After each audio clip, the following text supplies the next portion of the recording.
As a parent, you send your child off to school each morning on the big yellow bus that stops in front of your house. But have you ever considered the fact that this behemoth with which you entrust your child's safety doesn't have seatbelts on it? And while it is now mandatory in all states to wear seatbelts while in a car, as either a driver or passenger, also infants and toddlers must be in some kind of specialist car seat, given the restraint requirements in other vehicles, why don't buses have seatbelts?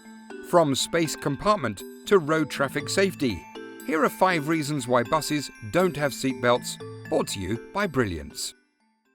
A seatbelt, also referred to as a safety belt, is a kind of safety device installed in automobiles to ensure that the occupant of the seat remains secured against any harmful movements that may result from powerful jolts due to a collision, sudden stop, or accident. A seatbelt keeps you positioned in a way to maximize the effectiveness of the airbag once it is deployed following an accident.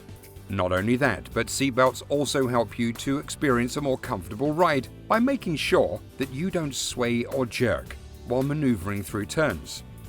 However, if seatbelts are such an important staple of safety while sitting inside an automobile, then why don't they put seatbelts on buses? Since buses typically carry more passengers by design, doesn't it become inherently more important to ensure their safety? Here's why. Number 5. Safety. Buses carry a lot of passengers on board while frequently making their rounds through towns and cities. In fact, a lot of kids travel in school buses daily.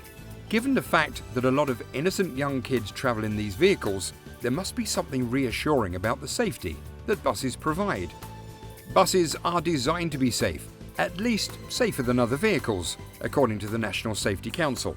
They're 40 times safer than a car. The NHTSA says only 6 children die in bus crashes per year, far fewer than the amount who die being driven to school by their parents.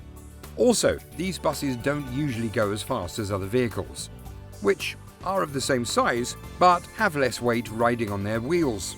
Since the mass of a body is directly proportional to its momentum, even if a bus collides with another vehicle on the road, it doesn't typically sustain much damage. Number 4. High floor. Another factor that contributes to passengers' safety in a bus is the fact that passengers sit quite high off the ground. For example, they have a decent clearing from the ground, a highly important natural safety feature that most of the smaller automobiles like cars, bikes and SUVs don't offer. So in the case of a mishap, it's highly likely that the impact will be absorbed by the deck of the bus and not the occupants. Number 3. Supported by law.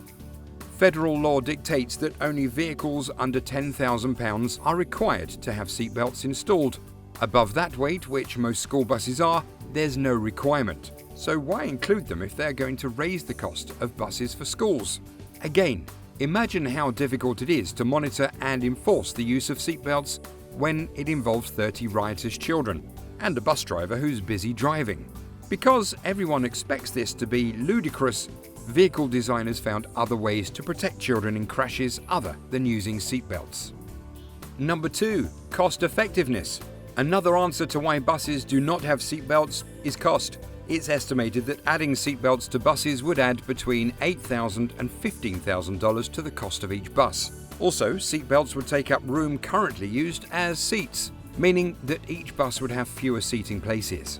The additional room in the bus taken up by seatbelts would mean that bus fleets would have to increase by as much as 15% just to carry the same number of people. Such an increase would be especially difficult in cities that experience overcrowding on their transit vehicles.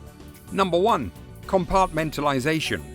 According to transportation officials, the most important feature of the bus that nullifies the need to have seatbelts installed is compartmentalization. Seats are installed equidistant to each other, segregating passengers in small compartments of sorts. To put it into perspective, think of how eggs are protected from damage by keeping them segregated and divided into small compartments. The design is quite similar in buses, as the seat in front of you is high enough and usually decently padded to arrest your motion in the forward direction in the case of a sudden stop or a collision. However, this is only a passive safety measure and doesn't ensure absolute safety. And that's it on the list. But just before we go, here is what I want you to do. If you were to equip a school bus with seatbelts, what would they look like? Do you think they would need to be like regular car seatbelts? Or could you invent something special that would work better for a school bus? Put your imagination to work and try and come up with an innovative seatbelt design that might make seatbelts on buses a more attractive option. And finally, should all school buses be required to have seatbelts? What's your opinion? Weigh the arguments mentioned in today's video and do your research on the issue. Make a pro-con list and weigh the costs and benefits. Conclude and then write a short persuasive essay that clearly states your opinion and back it up with the most compelling evidence you found. Share your essay with friends and family members. Do they agree with you? Why? Or why not? Let's hear your thoughts in the comment section below, and if you enjoyed this video, give it a like and hit the subscribe button for more interesting videos.